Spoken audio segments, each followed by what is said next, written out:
Guys, welcome to my all-new podcast, Don't Give Up on the System. This podcast is designed to teach people how to utilize the system and bend it to the will of the universe to make the system work in your favor. I aim to educate the community on how to utilize systems because systems are what make this thing thrive.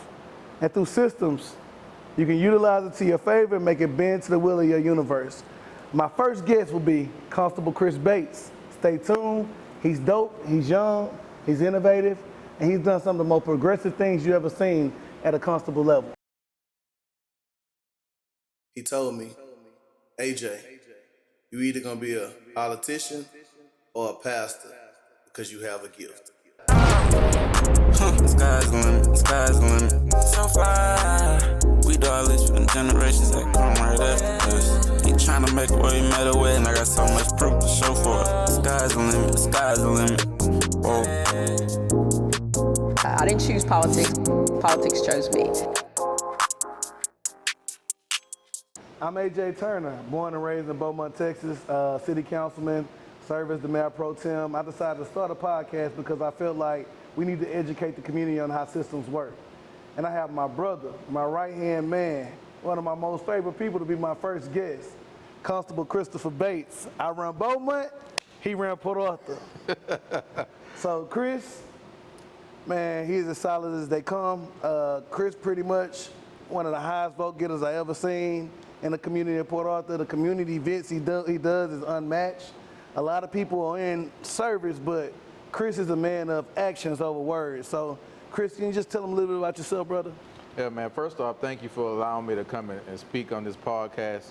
It was important that we get information out to people and let people know who's in their community and who's doing the work. And so, like you said, man, I'm born and raised here in Port Arthur, Texas. Graduated from high school in 2003, and I went on to college at Lamar University, man, and then LIT started my career in law enforcement. And, you know, just from there, man, I had an opportunity to run for office in 2011, man. I got with some people that I knew, prayed about it, family, and we went for it, man. And so I won my primary election, and in 2013, I took office in January, man. I became the youngest constable in this county. Hold on. Say that one more time. You became what? Say it one more time. Come bro. on, one man. More time. I became the youngest constable in this county to ever serve in this position, man. And the second youngest constable in the state of Texas to serve at 27. And so, you know, at that time I was running, you know, I just wanted to make a difference. And seeing some things. I was already in law enforcement. I was working for Port Arthur Police Department for a little while. And so it was just a natural position for me, in my opinion. And I always had some interest in politics and so, and helping individuals. And so I took office, man, and we've been rolling ever since, man. We're doing some great things in the community and just been able to be an advocate for those who need help. And so that's what I'm most appreciative of. Well, Chris, I'm gonna push on you a little bit because you said some of the things you do in the community. I'm gonna push on you to let the viewers know, let them know some of the things that you actually got going on that you've accomplished in your role as constable and just a leader in the community of Port Arthur, Texas. Yeah, man. So, you know, getting to this career in this field, I was able to make it my own, put my own spin to it, so to speak. And so it's important that if anyone is thinking about leadership positions or even elected positions, then you know that you have to work it that's going to fit you. And so that's what I've done. I took an office that was, you know, just more of an 8 to 5 office, and I've taken it now that will be a really community service office, man. We do so many different things. The first thing is that I support individuals and other organizations. A lot of times people want to start different things, do this, that, and other, and they always ask me, well, how did you get started? I got started by helping others. You can't expect anyone to support your endeavors if you're not supporting them. Anybody else, And so that's the one thing I do, man. I make sure that I support people where I can. I stay really busy, as you know, but it's worth it. And so, man, we do a lot of different things. I have a scholarship breakfast. You've been there before, man, and we raise money for a scholarship program that I started, man. And to date, we've given out over $40,000 since we started this in 2015. I support that one. I support that one. But I just want you to keep expanding, bro, because as constable, I really want people to understand the level of service that you do. Like you go above and beyond. You just don't go in there from 8 to 5, just the community engagement. I understand the scholarship breakfast, but you do so much more. I really want the viewers to understand what you do by example. So can you give me a little bit more, bro? Right. So, and you touched on it a little bit before I go to the next, but you touched on it. We do a lot of service, serving papers and different things for the courts, but I want to do more, like you said, more than just 8 to 5, more than just the wall of the office. And so again, we do the scholarship and the scholarship breakfast, and then we also do what I call a junior deputy camp, where we get with our young people. It's free of charge. We get our young people. We have a day camp where they come out. They get to interact with first responders, law enforcement.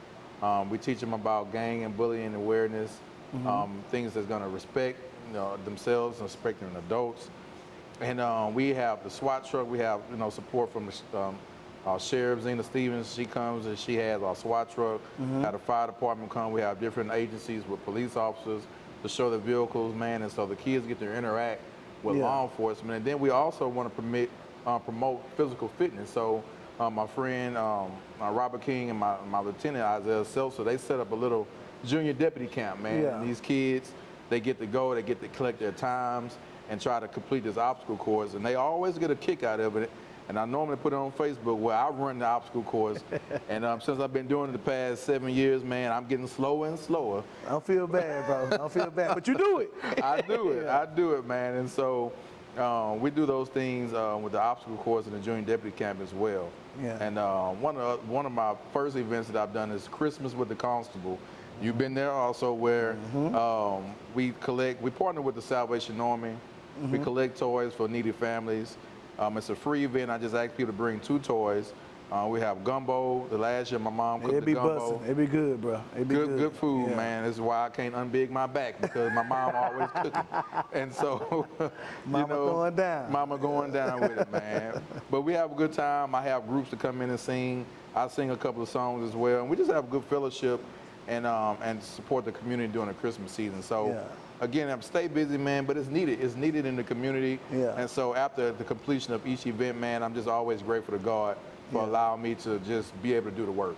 Yeah, man, but this man has literally won almost every award in the area and statewide. I mean, can you speak to kind of some of the titles you hold and the organizations you're involved in? Because I think it's important for people to know it's bigger than just being an elected official. It's about the work you physically put in the community you serve, man. Right, man.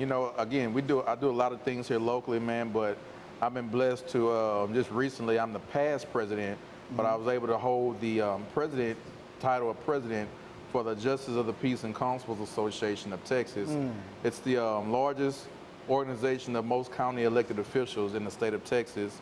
We have over 2,000 members, and I was able to serve as president, not only the president of the organization, but the first black president in the 79-year history of the organization. Hold on, Chris. 79 years. 79 years. The first African American. That's it. Young. You were able to serve as president. And how do you get to that president role? Is it like an elected position? Can you kind of speak to that? Yeah, so it's an elected position. So I had to put in the groundwork first. So I had to start and get voted for 3rd vice president and serve a term as 3rd vice, 2nd vice, president-elect, and then president. And so each time you have to get elected. And so the members elected me, each one of those progressions, and I was able to serve as that the president. And so it was a great feeling, man, just to be a little kid from Port Arthur, little kid from Jefferson County, man, just to be able to stand on top of that association, help better that association with a lot of different things that we needed, man. So that was one of my highlights right there for sure. One thing I'm proud for, we from the 409. Beaumont, Port Arthur, we from the 409. And I think it's important that a lot of times people give a negative connotation of what this area actually is. And we products of this area. We are products. And to say that you were elected president of an association that large, it just speaks volume to what this area actually produces. So, I mean, I know you served as president. I'm pretty sure you're in a fraternity. Can't kind of tell them what fraternity, you're not a Kappa, but. I'm not a Kappa. I'm a member of Alpha Fraternity Incorporated, man, here in our local chapters, Gamma Tau Lambda. We call ourselves the Golden Triangle Alphas, man. And so I've been able to serve as president of that organization, of our chapter, for at least 3 years. I'm in Now I'm in past presidency, man, but also doing things on the state level as far as our assistant area 10 director as well for our fraternity within our state.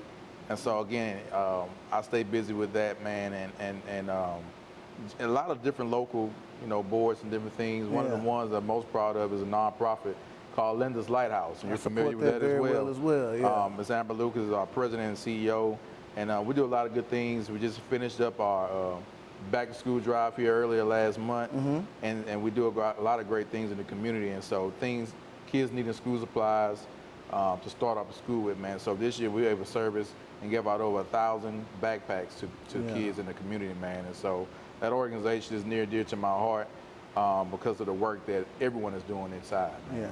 And no shade, I'm just trying to push back, because we got elected officials and, just to me, you set the bar, bro. Like, I'm right up the road for you in Beaumont, but the level of service you commit on top of doing your constable duties, man, it's impressive. So, man, again, I just want to salute you, but I'm finna jump straight into the interview, man. And one of my first questions, what made you get into politics? Man, I always had this interest. I actually had an interest in running for city council early on, but when I found out the job of constable and that is an elected position, and I was already a police officer, it just kind of made it a better, smoother transition for me. And so I took that role so that I could, again, better individuals, help my community, safer streets, safer communities, and then also do the things outside of the job. And so I was able to still be in law enforcement, help my community, and so it was a perfect combination, and it just worked out where I was able to elevate the office of the constable here in Jefferson County, here in Port Arthur. We've had, and I'm so appreciative of individuals that paved the way, like Eddie Collins, here in Port Arthur, and I was able to work with him for a little while. And so it's just important that when I had that support from my family and my friends, that I just went for it, man. Yeah. Again, I really didn't know what I was doing as far as running a campaign and election and stuff like that. But I found out real quickly that it takes hard work. Nobody's gonna give you anything, and so you gotta work hard at it. And so that's what I did. And so that's kind of how I've always been a person to give, and serve my community. And so, like I said, that was a better transition for me, still being in law enforcement, but able to help my community and teach people about what the constable does and what we do. Yeah, I mean, law enforcement, you often see a trend that can sometimes be a negative connotation when it comes to law enforcement. And you don't often see many minorities in that role. Right. It speaks to it to show that you are a minority in that role, and not only minority in that role, you held the presidency of a organization where you were really the minority. Yeah.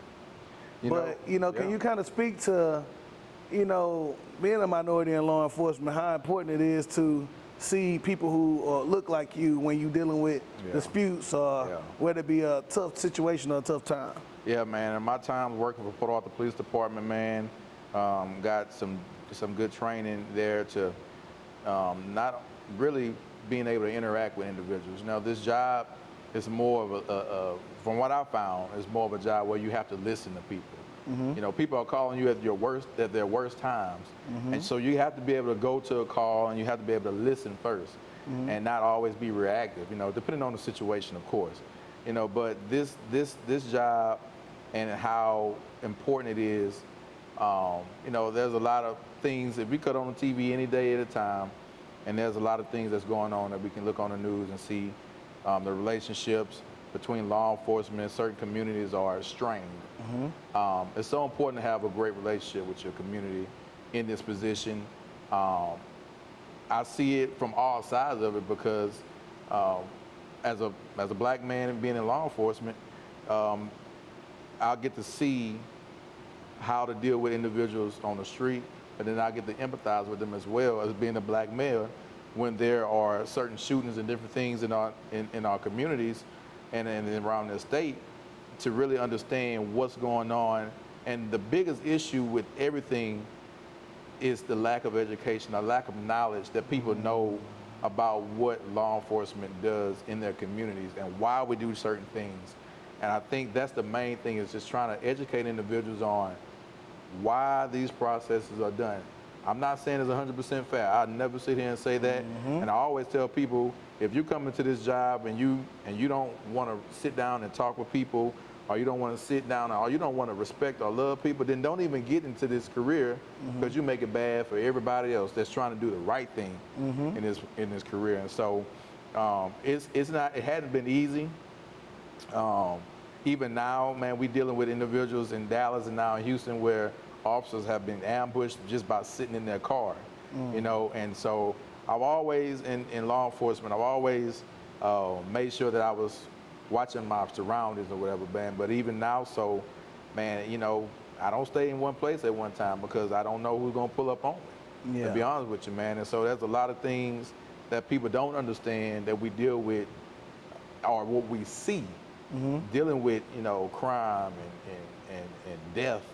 Those are things that a normal person, you just don't see that every day. So you got to take that in consideration when you're in law enforcement, or you know someone in law enforcement, that, you know, sometimes it's not as easy as you think, you know, but somebody has to do the job. Yeah, well, I salute you being in law enforcement. I support public safety, period, you know, and I understand we need it in order to make the community thrive. We got to have law and order, man. Absolutely, man, absolutely. So what exactly is your current role with your position? What do you do? Can you kind of explain like the day-to-day operations? Yeah, man, so the constable position is a Texas constitutionally made position.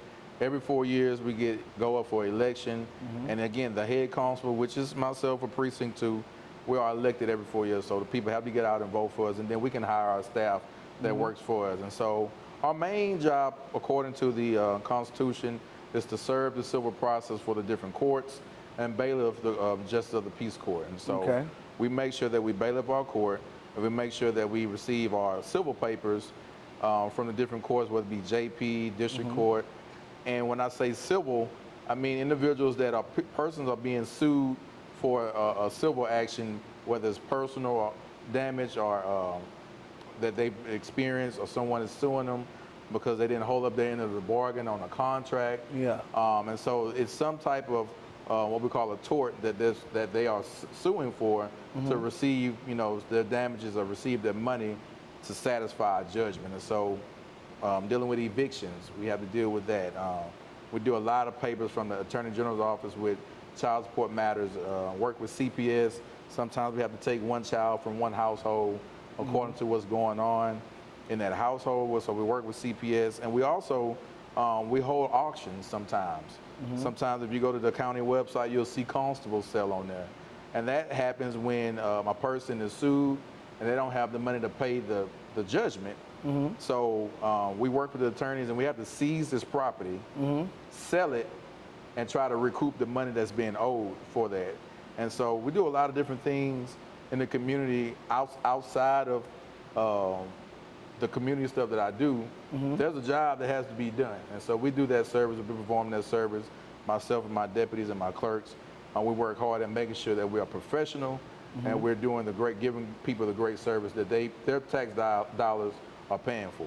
I think it's very important because often people don't understand what elected officials really do. And that's one of the reasons I wanted to do this podcast, because I think people really need to understand what the people that they vote for, what's their actual role, what do they do day to day, and to see more. So I appreciate that breakdown. Oh, yes, sir. And my next question is, tell me about a time you were discouraged or let down.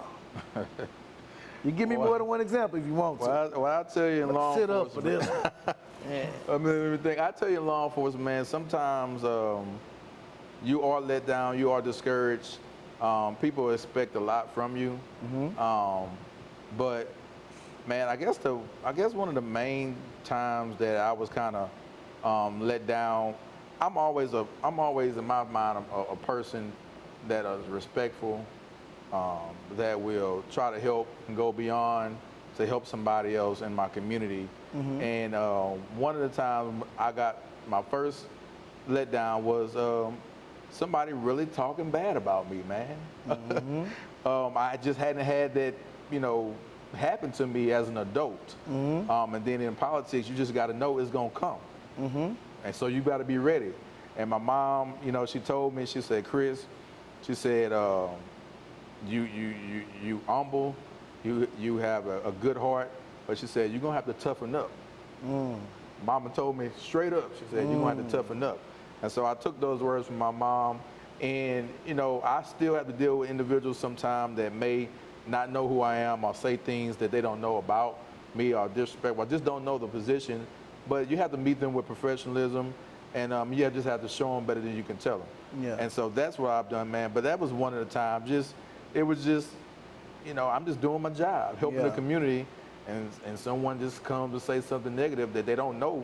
It's not even true, but you have to deal with that as an elected official. Not one time, not 2 times, but consistently. And so you have to have, like my mama said, you got to toughen up, Chris. And so I've always, you know, when situations come up and I have to deal with them, and it's kind of frustrating or whatever, I just remember my mama saying, you know, or I can call her, so she's gonna tell me again, Chris, it's time to toughen up. And so you just got to go there, man.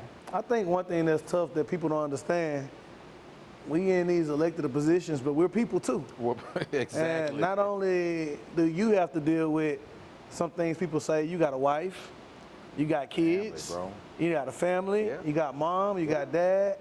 People can be so vicious the way they try to attack elected officials. Yes. But at the same time, we're human. We're very much human, man. We have families.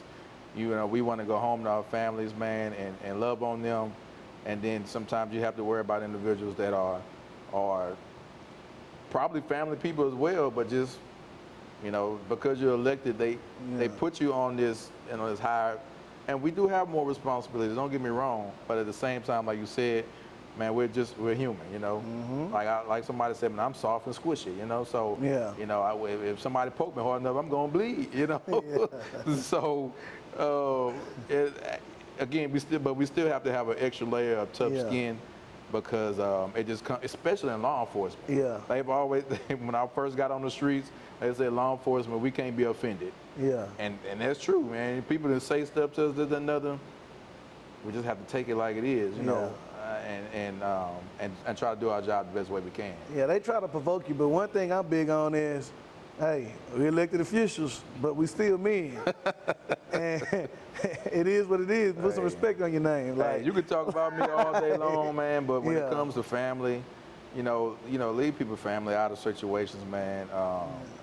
And I think that's the biggest thing for me. Like I've just said, man, I can take the hits, man, but you know, my mom, and I'm the oldest of 6, man, my siblings, and they all on social media. So when somebody's saying something, they be ready to get on. So I say, y'all chill out. It's gonna be all right. Yeah, you got to be the peacemaker. I got to be the peacemaker. Because I understand, like, my wife, she be about that life. I be, baby, slow down. Like, but she be ready. She be ready. But I think that's the part that you just said is pretty interesting, because people really don't understand, like, you know, we that kind of stuff can affect us. And when really you going so hard, doing so much for the community, and people kind of can discredit that with misinformation, like it don't even be accurate. You know, like people shoot from the hip, no data, no facts behind what they state in this Facebook and this social media area. They can get away with just saying anything these days. Anything, man. And so, like you said, you know, just got to toughen up, man, and you just got to put it on, you know, put your thick skin on, man, and keep on doing it, because if you sit there and let those individuals live rent-free in your head, then you're gonna lose vision on what you're supposed to be doing for the community. And so that's why I always put my trust in people in the community. They see what I do, and so those few people that may, you know, be negative or whatever, it's gonna be all right, you know. But one thing I can say is, I salute you for not getting distracted, and you're only as strong as the team around you. And when you got them strong people around you, that's gonna get people together when they putting out misinformation or lies about you, you can't do nothing but respect your circle and your, you know, the people around you. So much respect, bro. I'm gonna jump into the next question. What are some of the highs about your position? What are some of the highs about your position?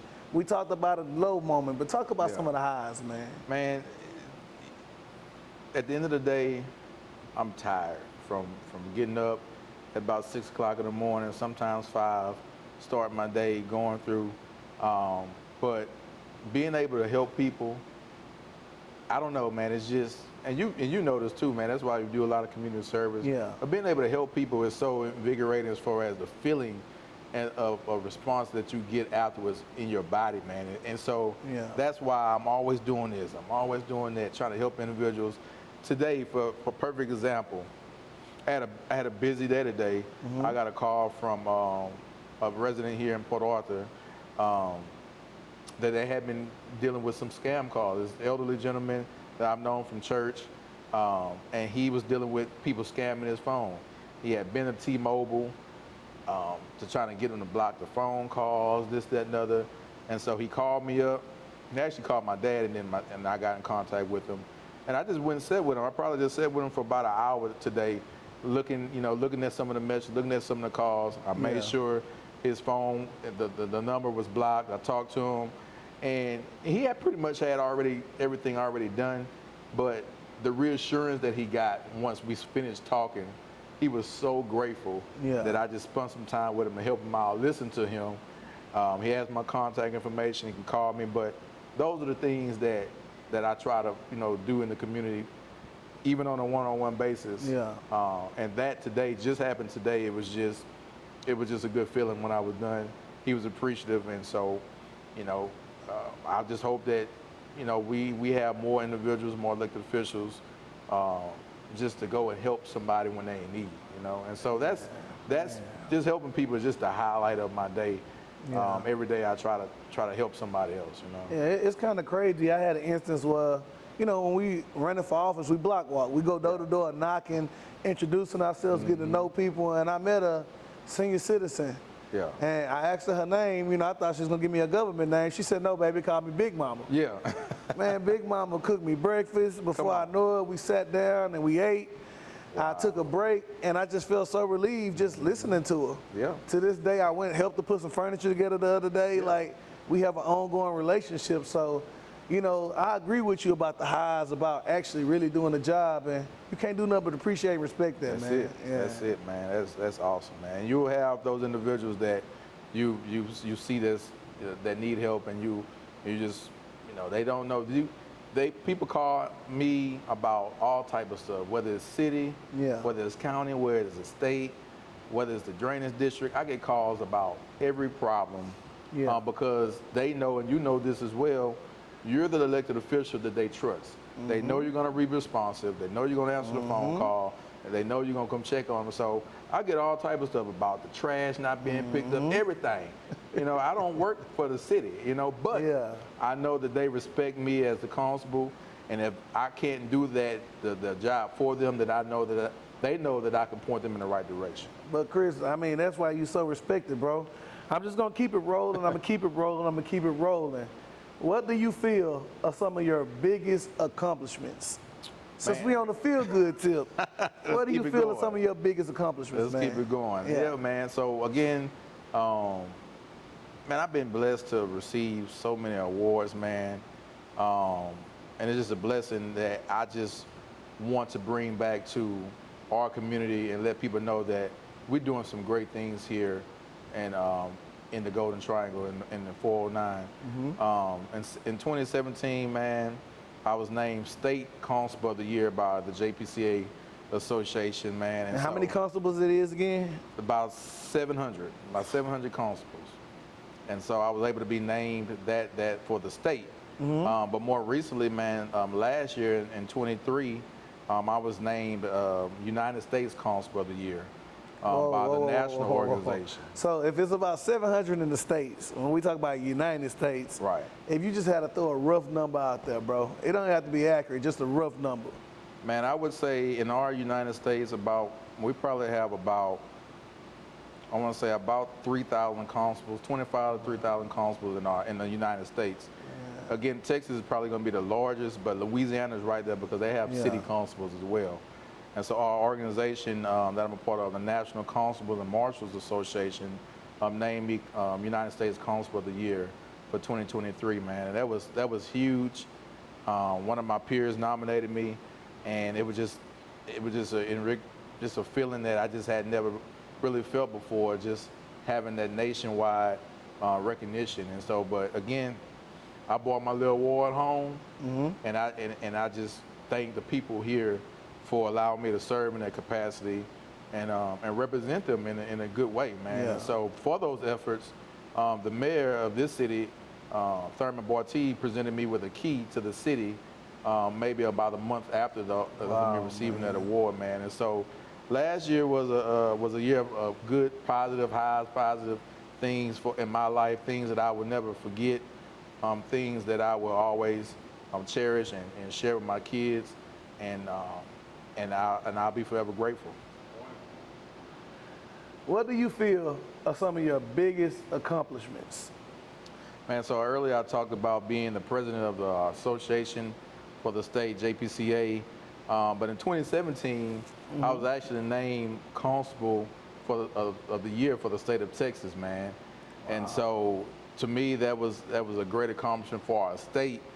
And more recently, last year, I was named United States Constable of the Year for this entire nation by the organization called the National Constables and Marshals Association. Yeah. And so, man, it was just a blessing to receive that award. I got nominated by one of my colleagues, and so to be named the #1 constable of these United States was just a pure blessing, and be able to bring that award back here to the 409, which is also just something that was just a great feeling. And because of that, I was honored by the Port Arthur Mayor, Thurman Bartee. He gave me the key to the city and named the day after me. That's coming up September 28th. It's Chris Bates Day. Chris Bates Day!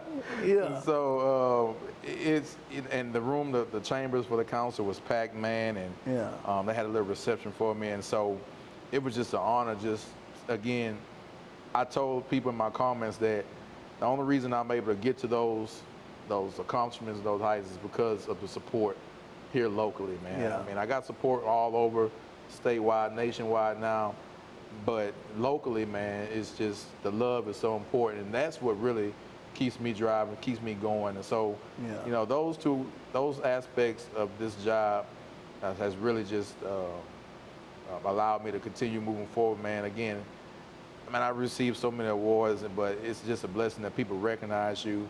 And it's not to showboat, it's not to do none of that, but it's just to motivate you to keep moving forward. 40 under 40. You and I have both received that recognition, you know. Martin Luther King Man of the Year? Martin Luther King Man of the Year, you know. It's a lot of different things. And so now in my scholarship, I honor people every year that's doing great work as well, because I just know that it's important to recognize people when they're doing good things. Yeah. So So Chris, I'm a data-driven person. And, you know, statistics show in our area, specifically the 409, really Beaumont and Port Arthur. Sometimes we have a negative connotation, you know, it's sometimes portrayed that, you know, it's a lot of bad crime in this area. Sometimes we don't talk about all the good people that come from this area, but for you to be recognized, let's talk about Texas first.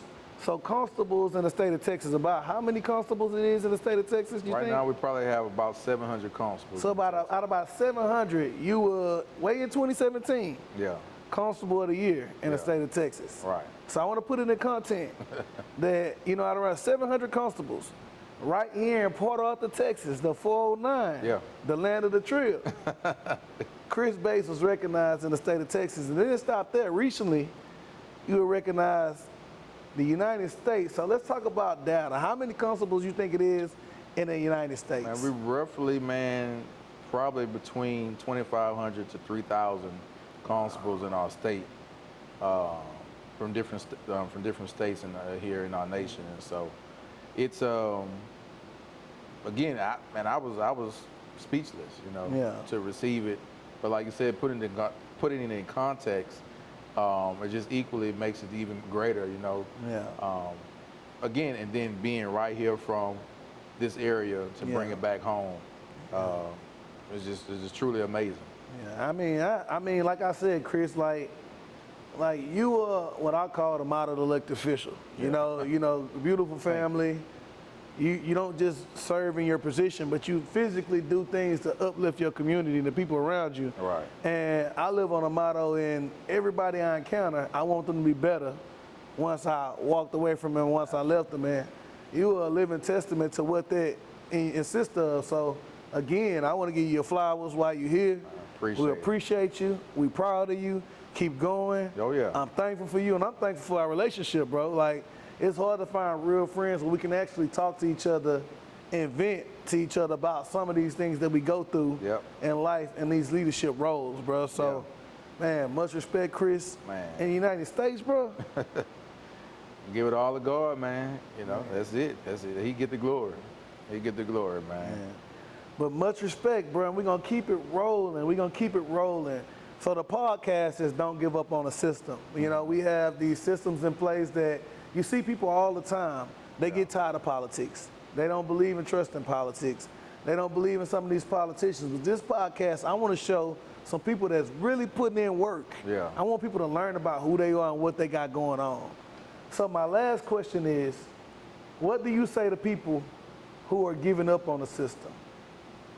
You know, people have lost hope. They experience so many different election platforms, people coming to them, selling them what they're gonna do, and they don't make good on their promises, or they can't be found once they win the seat. And that is why people have been in a situation where they don't trust the system, they don't trust the process. And I get it. I can't lie. I understand where they're coming from. So that's why it's so important to vet the right person, put the right people in office, and people that's going to be true to what they said that they're going to do. Yeah. I teach adjunct government at LIT here in Beaumont. And I have an assignment that I do where the students reach out to an elected official. They have reached out to you before because I've graded the papers where you have given them an interview, but sometimes it's so hard for them to reach out and get a response back from an elected official. When this person, me, and other elected officials are only here because of the individuals that came and voted for us. So why would it be hard for me to be in contact when the only reason I have this position is because of that vote? And sometimes it frustrates me when I have students email me like, I reached out to 10 elected officials and no one responded back. Wow. And that means that person has lost hope. I ain't calling no names, but that person or persons have lost hope in their position or lost the understanding that we are here not for ourselves, but we're here for the people. And so it's important that we continue to educate. It's important that we bring the trust back to individuals so that they can be involved in the process. We have a huge voting aspect coming up for us in locally, state, nationwide, and we want people to be able to trust the process as far as, and so having this interview, having this podcast, having elected officials coming in, I believe will bring back that trust, bring back that hope to our communities, and get them to want to be involved in the voting process and understanding what the elected officials do. So, man, you literally said you have students who's reached out to over 10 elected officials, and when they don't respond, then we as elected officials are upset with the community. We run for elections, and people don't come out and vote for us because of how we acted when we were in the position. We lost the hope and support from the people because our access, we're limited access. So, you know, like, what are some things that happens when students reach out to elected officials and they don't respond, and they could be a new voter? Yeah. Like, what's some feedback? How do they respond to that, man? One of the questions when they say that they reached out to multiple elected officials on this project that I have for them, interview that I have for them to do, I asked them, well, how do you feel that you reached out to this many elected officials that your vote put in office and they didn't respond back to you? And it opens their eyes to see that I have to do more, I have to be more involved. And that's what I want. You know, is for me, it's not talking downing the elected official, but I want this person to know that's a young voter or a person that has not voted before, that you have to get involved, man. There's so many issues that they have, and they wonder why things aren't the way they are. Yeah. Because, man, this world, this society, this nation, this government is built on elected officials and the bureaucracies and the policies and things that come out of legislation. And so we have to understand that when we want something done, we have to go to the people that we put in office and have to hold them accountable, man. Every day, myself included, man. Yeah. But man, I just think what you said was so dope, the last answer, and I encourage anybody who watched this to understand this is the system. You control the system. If you participate in the system, you can pick the people who are operating in the system, and I encourage you to be a part of the system. So don't give up on the system. Chris Bates, I appreciate you. Appreciate you, man. I enjoyed it. Y'all follow us on YouTube. Let's go.